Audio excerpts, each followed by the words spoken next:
Hello, my name is Suzanne Dhaliwal, and I am a climate justice campaigner and creative. And my work moves between the front lines of resistance to ecocide, working towards a world of climate justice, and also the cultural sector. And my involvement in climate justice has always been centered on resistance against the multiple forces of colonialism, the state, big oil, and the financial sector, as well as what I call the struggle within the struggle. Therefore, the lens and the approach that I bring to the creative strategies and the campaigns that I work on are deeply embedded in a decolonial praxis. As a queer woman of colour in the environmental and climate justice movement, looking at the impacts of extractivism and ecocide and the violation of Indigenous rights, this work is inherently decolonial and inherently creative. And what I want to talk to you about today is how working in the space of climate justice as a creative at the time of a global pandemic, escalating fascism, and the onset of climate chaos is inherently creative work, as we have never had to face these forces in our lifetimes before or in the history of the planet. Therefore, it's a pivotal time for us to think afresh about what do we consider the role of design and creative strategies in such a context of ecocide, climate injustice, and an international health crisis. The fact of the matter is that the apocalyptic scenarios that are often talked about arriving if we don't address the climate crisis are in fact already here. That is not to say we are on the verge of another incoming wave of tipping points of increased climate catastrophes, water shortages, and all of the other myriad of complex of difficulties that unfold as the climate changes. But what we need to think about is how we perceive of time in relation to the crisis.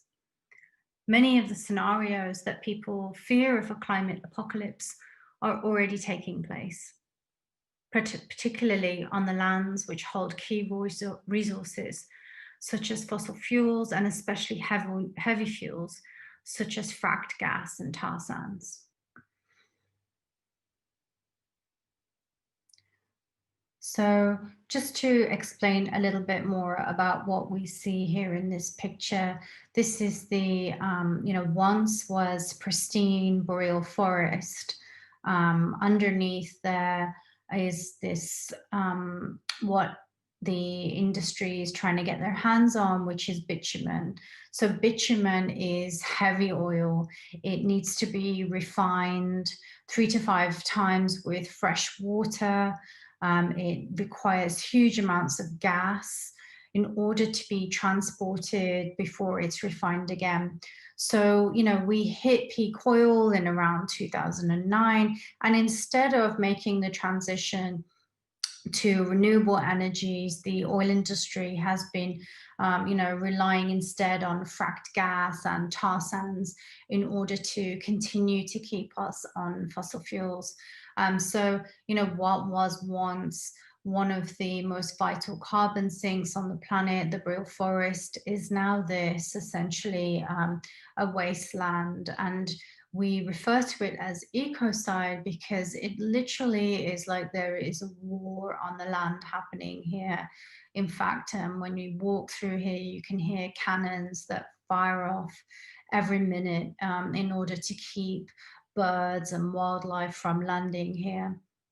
There are huge toxic tailing ponds which stretch for kilometers, which, when wildlife lands on them, it's instant death for those beings. So this is an utter state of devastation. And while the industries and all of the oil majors, BP, Shell, Exxon, Mobil, all of those oil companies are invested in the tar sands. However, none of them actually have the knowledge or understanding of how to reclaim this. You simply cannot reclaim this. And even if you were to, restore this with tree planting. There is no way that you can replace the traditional relationships to the land. The communities that live in this territory are primarily Indigenous communities, and therefore the Canadian government has continued to move forward with extraction, citing that no one lives here, that this is land that is able to be exploited. And a lot of the oil has been slated to be shipped across the Arctic to Russia, to China, and also is being shipped down to the US. Some of you may have heard of the Keystone XL pipeline. So this is a lot of where that oil is coming from. It's coming from underneath this boreal forest. And as I mentioned, we hear a lot about climate change. We hear a lot about deforestation, and as well as the Amazon, the boreal forest is one of the second fastest rates of deforestation that is happening on the planet. So ecocide is essentially a term to describe the extent of destruction where that ecosystem cannot be recovered. And at the moment, there is no way of actually regulating this kind of devastation to the environment. In fact, so, even after a catastrophe as big as the BP oil spill, those oil majors were not impacted by that in itself. So ecocide is a crime that has been proposed that become part of the Rome Statute, so that any crimes against the territory such as this would actually become punishable crimes. So that work was started by Polly Higgins and also the Bolivian government through the Mother Earth Rights Declaration. And so that's where this concept of ecocide comes from. And as I mentioned, the reason why I talk about ecocide rather than climate change is so that we really situate ourselves into the contexts where a lot of the land grabs, where the devastation, where the environmental racism is happening. And if we think about averting the climate crisis, it's important for us to understand that if we lay a map over of where the fossil fuels are that we need to keep in the ground, alongside the territories of Indigenous communities, they line up. The UN has acknowledged that in order to avert the climate crisis, 80% of the biodiversity that we need to protect is under the stewardship or legal protection or unrecognized territories of Indigenous peoples. And therefore, Indigenous communities need to be at the center of the climate movements. So here's just another image just to show you how, this territory, how the way of viewing nature, the relationships with nature are also what are under attack here. The industry calls this overburden, what we would call life, that is removed in order to make way for the tar sands extraction. And so in the work that I was doing, as I started off speaking about, I was looking a lot at how Indigenous rights and how the mental health impacts were playing out from extractive industry behaviors such as this. And in around about 2009, that was when I started to understand the scale of the devastation that was happening there. And I am a Canadian, and however, at the time I was living in the UK, and it became very clear to me that it was essential that what was happening in Canada needed to be brought into an international arena. And also the voices and the concerns of the Indigenous communities whose lands and territories where this was taking place needed to be amplified internationally. One of the impacts of the tar sands is that there is a huge accumulation of toxins and waste within the water systems, which seeps into the groundwater. As you saw, a lot of those tailing ponds, they're not actually contained. So a lot of that just free flows into the water. So I was really fortunate to meet some of the chiefs and the community members who were starting to try and get some answers around the rare autoimmune diseases and the rare cancers that were starting to emerge in the small communities due to the tar sands. However, as we know, the Canadian government is an extremely racist colonial government. Therefore, their concerns and their issues were not being heard. And so in around 2009, I connected with a group called Climate Camp.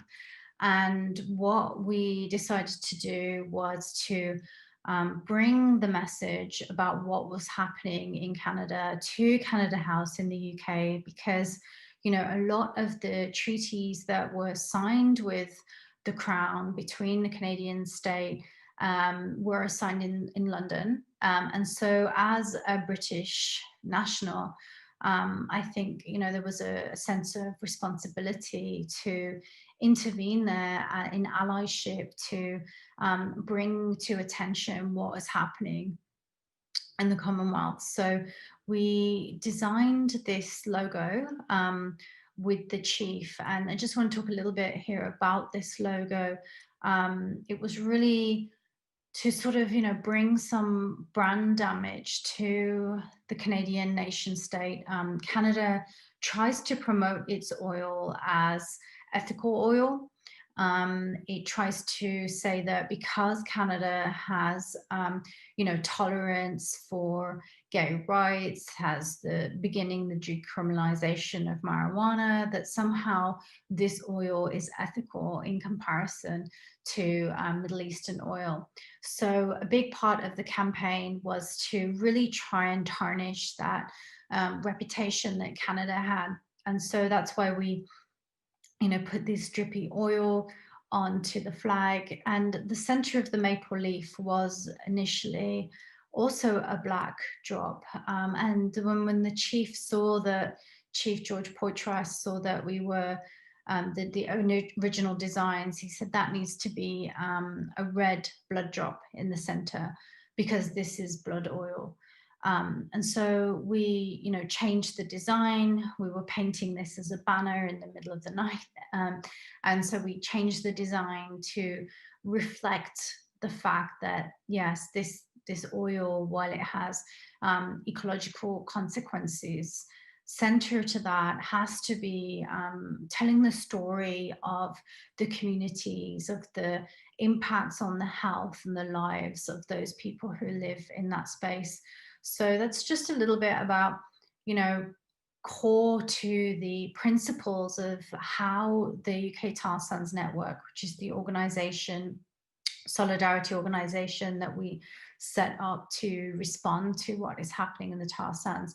All of the communications had to go through the chief, through the community, and that was something that is actually, you'd be surprised how novel that is within environmental campaigning. And there are real consequences for, how these campaigns are depicted in the international media. Indigenous communities already face systemic racism and increased violence and epidemics of missing, murdered Indigenous women. So how those communities are represented in the media, in the international stage, is really, really key.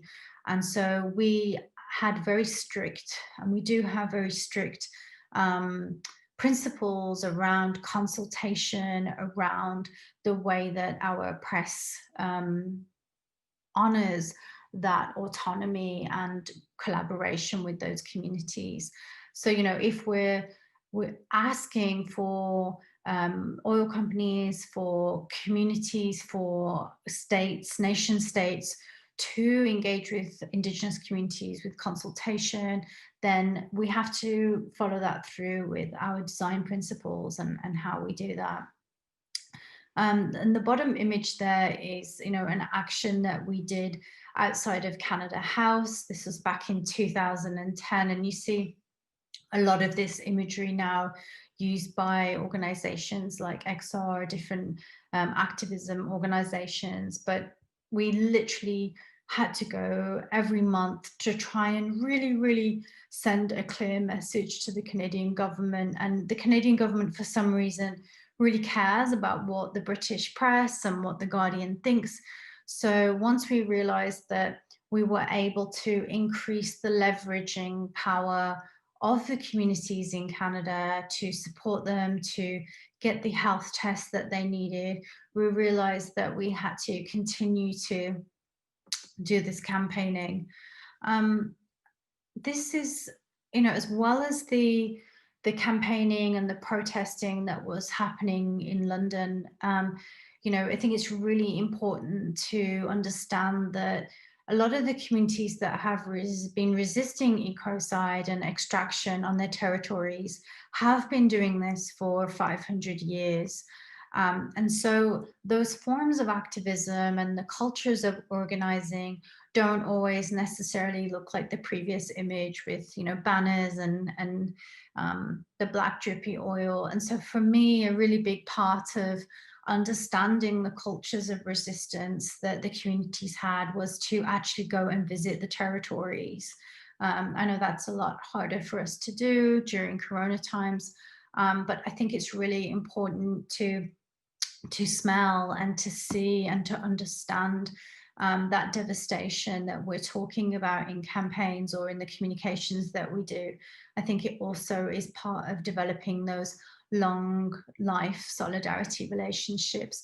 So this was actually a healing walk that took place in the tar sands, and the community had been campaigning for many years against the impacts of tar sands in their community, and they wanted to do something different. And I think there can sometimes be a fatigue with the forms of activism that we take, and sometimes there is a need to understand where the community's at, what is the need for different ways of expressing what's happening, and also to understand the psycho-spiritual and the need for bearing witness to what is happening there. And I think that's a really key term as well, and that's something that ran through a lot of the humanitarian work that I've been witness to, which means that as well as there's a real power to bearing witness to what is happening, to, there's not always necessarily an agenda, or there's a crucial role to stopping and understanding and standing with the people who have been living through this crisis, and to, as the banner says there, stop the destruction, start the healing. That as well as pointing out the devastation that is happening there, it's also really crucial to be involved in prayer and in ceremony. And sometimes the mainstream ecological movement, as it's often so in opposition to industry and government, can want to seem rational, or having all its facts and figures in place. But that means that some of the work around spirituality, around bearing witness, can be sidelined. But that really has to be key to the work. And as I mentioned, in terms of accurately depicting the devastation that is there, from understanding the situation and deepening that relationship. So I think having that sensory experience of what you're talking about and the content that you're creating is really, really crucial. So one of the ways that the artwork and the performance activism has been crucial in this movement has been to really illustrate the pipelines of money and power and capital that are fueling this destruction. And so, as I mentioned, the relationship between the UK and Canada, that colonial Commonwealth relationship, although we can think that those colonial ties have finished, they continue. They continue in the form of the banks, the corporations that continue to invest in heavy oil, that provide the financing, the infrastructure for this devastation to happen. So while we ran a lot of our campaigns around the climate impacts of what is happening in those territories, again, when we're talking about ecocide and the destruction to the territories, key to that was to also talk about the fact that these banks and these companies had not engaged in free, prior and informed consent with these communities, with Indigenous communities whose territories these projects were going ahead on. So that's really a crucial element to the difference between perhaps, a mainstream climate campaign or an environmental campaign and centering this work from a decolonial climate justice, social justice perspective. And so when we're talking about ecocide and we're talking about how we need to expose how colonialism continues, it's really important to point out actors such as, here there's the Royal Bank of Scotland, British Petroleum, to really bring those names to the forefront and to show how that lack of accountability, how these colonial forces have just changed shape. So with the Royal Bank of Scotland, we wanted to, this image, this was the annual shareholders meeting of the bank. So, we wanted to make sure that we did something that was a little bit cheeky, that would get the eye of the press in order to get our message across. However, at the center of our communications, again, we always made sure that, our quotes, our messaging was coming from Indigenous communities, and that we weren't just putting pressure on the banks to stop investing in one or two projects, but to essentially change their lending principles so that they could no longer be investing in projects that violated the rights of Indigenous people, that hadn't gone through appropriate consultation processes. And as I mentioned before, Canada has a huge epidemic of missing, murdered Indigenous women. So we really wanted to bring the reality of those projects to the shareholders, to the investors, and as many ways that we could illustrate that as we could. And then also working a little bit with, this spectacle of the strange to get the press out to pay attention to that. And the image on the bottom, this was just a few days after the Deepwater Horizon spill, which was perpetrated by British Petroleum. And again, this looks like a regular protest. However, we put a lot of work as well and intention into creating relationships between the activists in the UK and those in New Orleans who had been impacted by the spill, taking that time to understand what is the reality on the ground, how do you want that to be represented, and also what are your asks of the company at this time. So as well as exposing these corporations and showing the ongoing criminal activities that they're engaged in, it's also important to bring a certain amount of, practicality to the work as well. So in this instance, the fisher people in the Gulf Coast were trying to raise awareness of the impacts of some of the chemicals that were used to clean up the spill. And also they were seeking compensation. So as well as, this stunt, this action, this image was done to support their asks. And the other part was also to build longevity. And that's why we made sure that, the activists here built relationships with the frontline communities there. So these aren't just flash in the pan, one-off stunts, which is what we sometimes see bigger green organizations do. This has to be built on long-standing relationship. So as I've been exploring with you a little bit before, one of the key roles of art and these kind of protest performance that we've been using has been to, really unveil and to pull back the behind the scenes of what is happening for how the oil industry, how big financial institutions and governments have been working together to undermine climate legislation in order to keep peddling these highly polluting fossil fuels. So one of the campaigns that we worked on for many years was to try and show how the Canadian government was working very closely with the UK government to try and stop climate legislation being passed in Europe. So the EU was actually essentially trying to stop this tar sands oil from coming into Europe by trying to, increase the standard of fuels that were going to be proposed for the next few years. So this was a meeting that we found out about was happening with the Canadian and the UK government to try and strategize on undermining this climate legislation. And this is something that happens a lot. And so what we wanted to do was to try and bring something that's quite esoteric, quite boring. EU transport legislation isn't the most interesting subject. So we thought, how could we expose what was happening with the lobbying? How could we, get past the kind of fatigue around talking about climate change?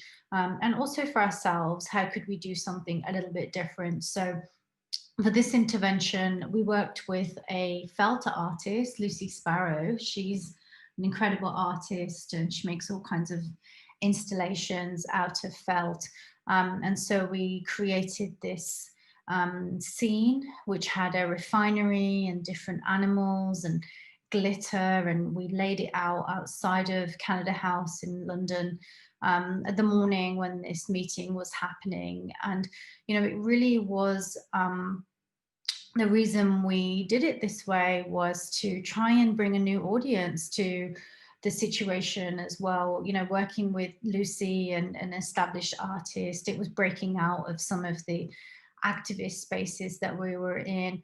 And also there are many people who, because of their status of being undocumented or being immigrants or being people of color, who can't necessarily engage in direct action. And so, we held sewing circles at my house where people could come and sew, and we could come and talk about the issues and talk about what was happening. And those people could be involved in these solidarity actions, even if they couldn't necessarily be there. So I think that's a really important point as well. How can we, through collaboration, reach new audiences, come up with new forms of activism? And that's a way to sustain ourselves, to keep our momentum up, to keep our own spirits alive, to continue to get the interest of the media, and to push the narrative. This is something that we wanted on the agenda, that we wanted to be talked about. So we had to work creatively to bring something that wasn't necessarily interesting into the public light. So those are just some of the ways that we've sustained the work. And so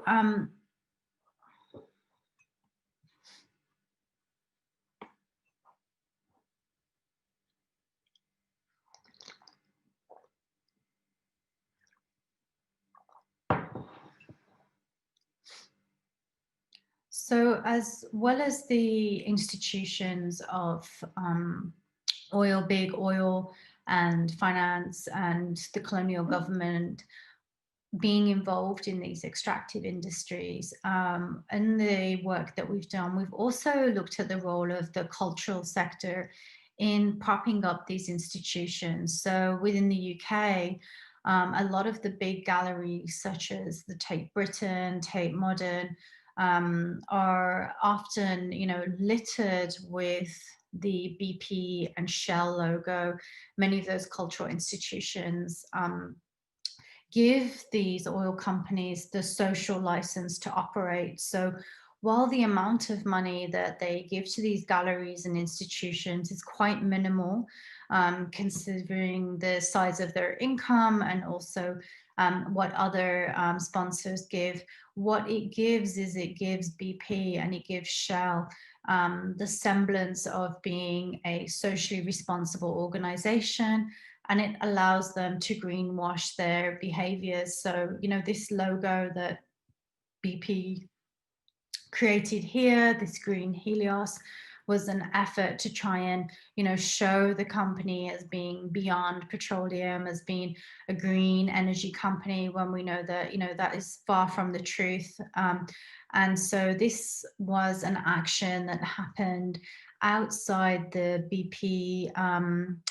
The Tate had a summer party which was sponsored by BP. They were there, they were in attendance, and this was just days after the Gulf water deep horizon spill that happened.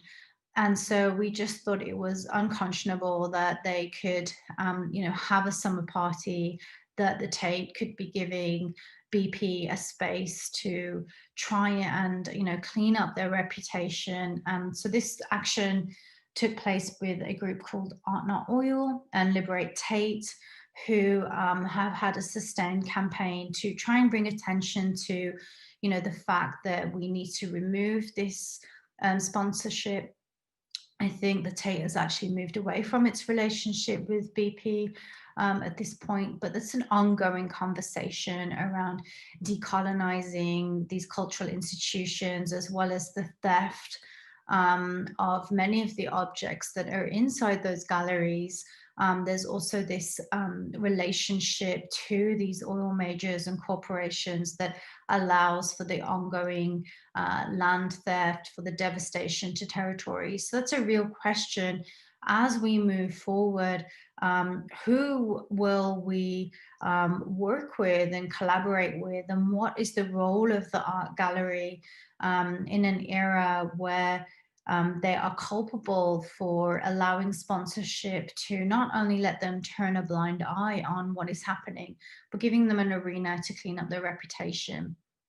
So it's something that we need to really think about in the future, is how we fund our galleries and our institutions, but how we also play and dance between the space of having relationships with those institutions, bringing attention to it, and having a dialogue as well. I think that's a really important part of this. It's not always necessarily, although this action looks quite antagonistic, I think it's quite about having a dialogue as well. Often there are relationships with labor unions within those galleries as well, about how can we collaborate to think about the future of the gallery and how it can serve communities.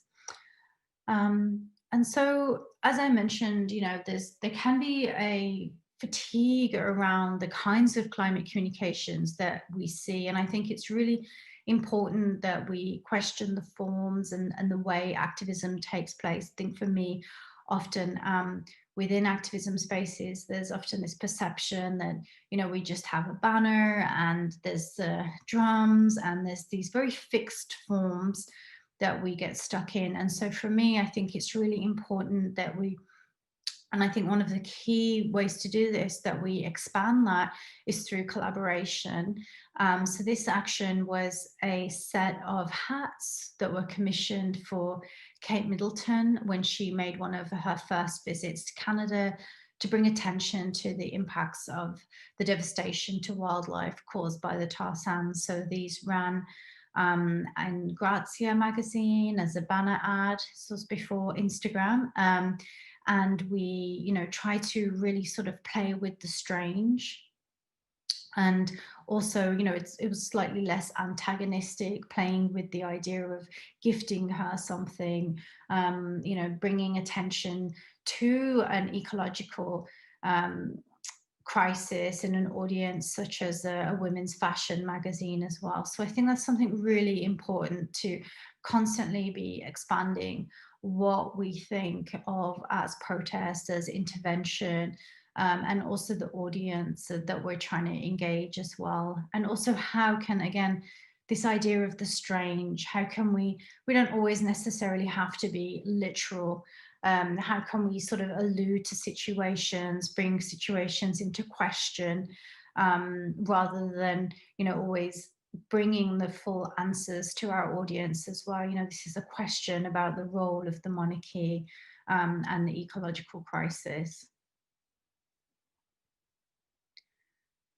So, as we begin to think about the future of activism, as I started speaking about, we're trying to continue activism around the climate crisis in the time of a global pandemic. I think it's really important that we also look towards our environmental justice ancestors. And so for me, one of the core pinnacles of inspiration through this work has been the work of Ken Saro-Wiwa and the Ogoni Nine. Ken Saro-Wiwa and the Ogoni Nine were core to the movement for the survival of the Ogoni people, the indigenous peoples of Nigeria, who were resisting the activities of Shell in their homelands, the extraction of oil, which led to the devastation of livelihoods, and contamination of water. And so what I found really inspiring about Ken Saro-Wiwa was that Ken worked a lot with comedy, with satire, to bring the conversations about ecological justice to the community, and to understand that this was essentially a question about Indigenous rights. And that was core to this movement for ecological rights. So, the moment we're in at the moment, there is a lot of capacity or weight that big organizations like Extinction Rebellion or, XR, or, some of the bigger names in this work have. But it's really important to understand that there are legacies of movements that have been doing a lot of this work. And I think it will give us the food and the nourishment to understand the strategies that we have, and to also understand that there are communities that have been working to get to the heart of challenging colonialism, capitalism, resource extraction for generations, that we're not reinventing the wheel. And that comes back to the megaphone again, understanding our place in this work, understanding the relationships that exist there.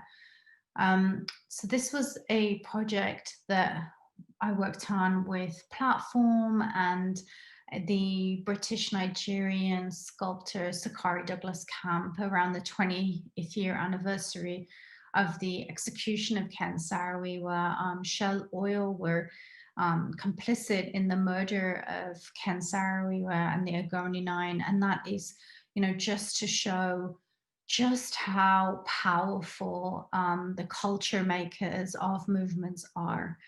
So I think that's just something I want to bring it to attention, is that, the key centrality of the art, of the communication of these movements is what makes a movement move, and what also needs to be held as a real responsibility in terms of how we communicate and how we create and craft our the cultures around activism.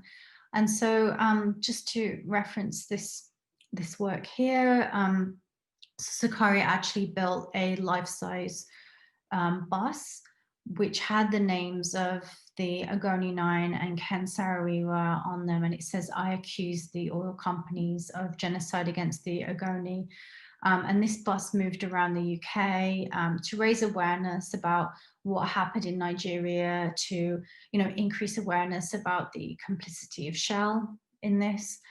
And there was a cinema in the back, and there was a library. And the community in Nigeria actually asked for this bus to come back to the community and to come to Ken's hometown. Unfortunately, the bus was seized by the Nigerian government, the colonel who was actually responsible for the execution of Ken Saro-Wiwa impounded the bus, and we've never seen it again. But we use the absence of the bus to continue to bring awareness to the on-the-ground impacts of Shell's activities, to raise the calls for justice around the execution of Ken and the Ogoni Nine. So, you know, the absence of the bus became its presence in a sense. And so, you know, always thinking about that, how can you turn a misfortune, a loss, how can you turn that into a communication moment, into an instrument for bringing attention to what is happening.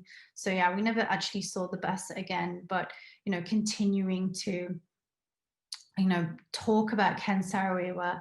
But also I think I want to, you know, make a point there. We also have to be careful that we don't also just create celebrities, and that we make sure that we tell the history around Ken and the other names of the other people, and so that we don't fall into that mistake, because there are many people who are often invisible within these movements as well. So these are some graphics that were created by John Daniel, who was a graphic designer who, you know, really amplified and supported the digital campaign when the bus was impounded. So that's another key point there as well, that the centrality of digital communications in national campaigns, and in intergenerational storytelling. So, you know, through the social media around the bus and around Ken Saro-Wiwa, these graphics actually went viral on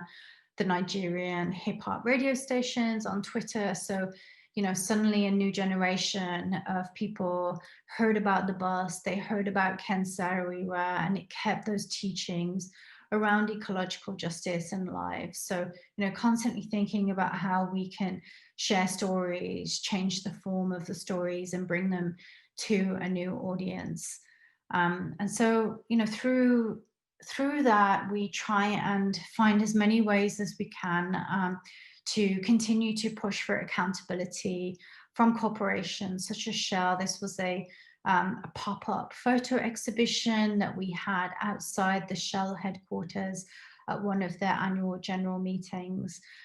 You know, and often, you know, the resources within the movement aren't always with the frontline community. So that's another reason why I think art has a really crucial role in this resistance against ecocide, because the resources to create a pop-up exhibition like this, to work with filmmakers, people who work between art and activism, can be a tipping point for a campaign. You know, the nonprofit industrial complex, as I said, doesn't necessarily always fund frontline communities. It doesn't necessarily favor people of color. And so working in collaboration to amplify and to resource frontline messages can really be an essential way to redistribute your wealth and the resources within arts, and to be part of the reparations that are needed to support those people who have been resisting extractivism their lives.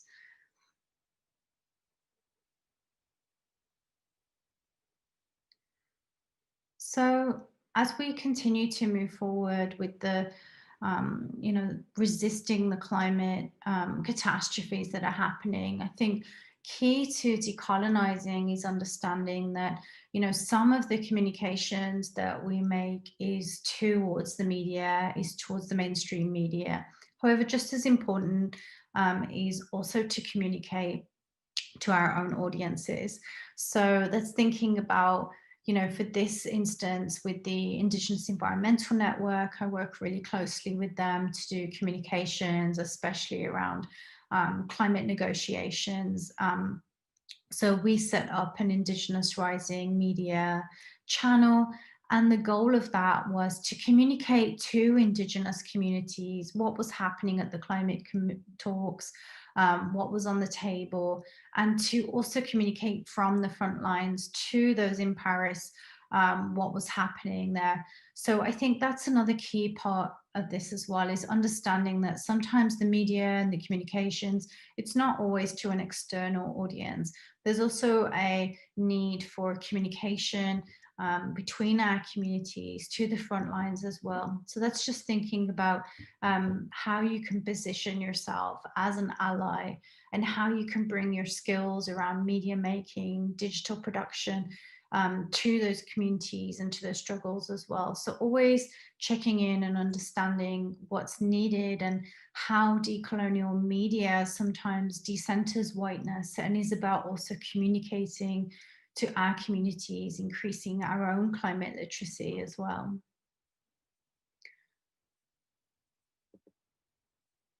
So yeah, so in the last few years, there's been this wave of climate activism, as I mentioned, especially in the UK, around white environmentalists such as XR, and even to some extent, Greta.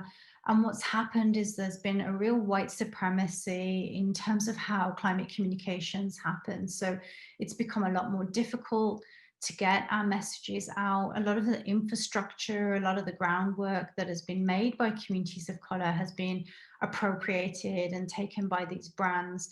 So we're in a moment where it's really important that the histories of climate movements, the resources, are put back into the hands of communities. So that's why we need to have space to really critically reflect on, how does this action here, even though it might look like an action that was done by a community resisting extractivism, it's got the same format with the banners and everything. Is it accountable to that community, and what is the relationship with communities of color? So, for instance, here, in this instance, the XR action was going against the fact that it was not letting working class people get to work. There's real race issues there. So what's happened is a lot of communities of color, we've ended up having to engage in the struggle within the struggle, as I call it, having to challenge white supremacy and ecofascism, which is a kind of didactic commitment to ecological principles and not thinking about the social justice principles, ignoring the legacies of environmental activism. And so we really have to think about, as we move into the future of activism, how we understand the cultures of environmental justice, the legacies, and who is holding the pen and the camera in terms of telling the story moving forward, because that also has real consequences for who has the resources.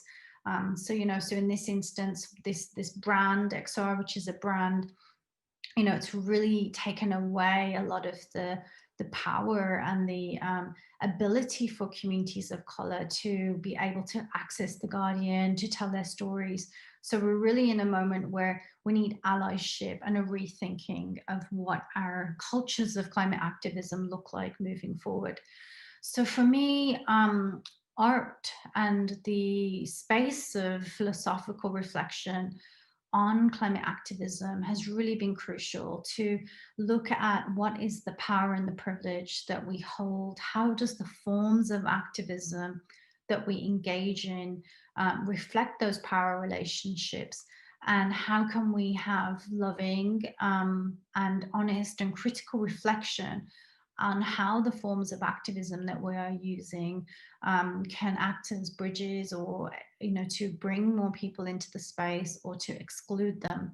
So this is a power mapping exercise that I've done with different groups and organizations to look at our own biographies, to understand, how do you sit in relationship to the center of power, and how do you sit further away from it, to understand how your design decisions also reflect those power relationships, and how the organizations you act in also reflect that. So I think that's a really key part in moving forward, is to continue to hold spaces where we can unpack our power relationships. And this is a little bit more around that, about having honest conversations about the the barriers and the bridges that exist to the forms that we create. And also on social media as well. You know, we've entered a space where social media has so much power, especially under the pandemic, to control who has the mic. And so as digital producers, how can we redistribute the power and the relationships so that we're hearing from the people from the front lines? And also, how do we not dilute the message? How do we not get sort of pushed into this funnel where we're trying to get the most likes? And so we're reducing the messaging as well and following trends rather than setting the narratives that we need to set in order to challenge big oil and different power structures as well. So I think we're really in a moment where we need to really assess and think about how we use climate communications as well.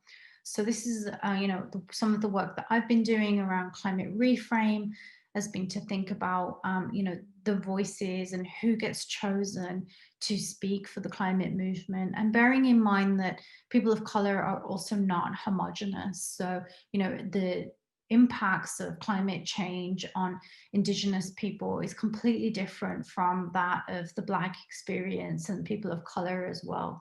So that's also part of decolonizing, is making space for the plurality of experiences. And so, as I mentioned before, with digital communications, how do we recenter? How do we make sure that we don't have another generation that's had to go through, what I've gone through of fighting for that visibility within the environmental movement? How can we work to elevate those messages and recenter while acknowledging the relationships that we have? So this is another installation that I worked on at Somerset House with artists Yara and Davina. And the idea was to put the date of arrival on the earth of different environmental justice activists. And there's actually Q Kenny on there, who's part of the Infractions exhibition as an Indigenous organizer. And, bringing the names and the voices forward of those who have been holding the environmental justice movement. So constantly thinking about, how do we do that creatively? How do we do that in different audiences, in different ways as well? And I think this is a really important point, because we're seeing some real blind spots in the climate communications and how we're talking about ecocide. Last year in May, there was a really devastating cyclone Amphan, which impacted 10 million people across Bhutan and northern India and into Nepal. However, there wasn't any real conversation about this in social media or on the internet or in the news. That's what I kind of think of as a broken telephone. So, these are some of the images from some of the artists who were trying to get the message out about what was happening on the ground. However, it was very difficult to break through the social media lines or to get this on the press. So, I did a bit of work of amplification with those artists. But this is something we need to be thinking about, is how are we going to move towards not just reporting on those things that are already trending, but creating an empathetic and responsive communications network. So how do we build relationships with communities on the ground?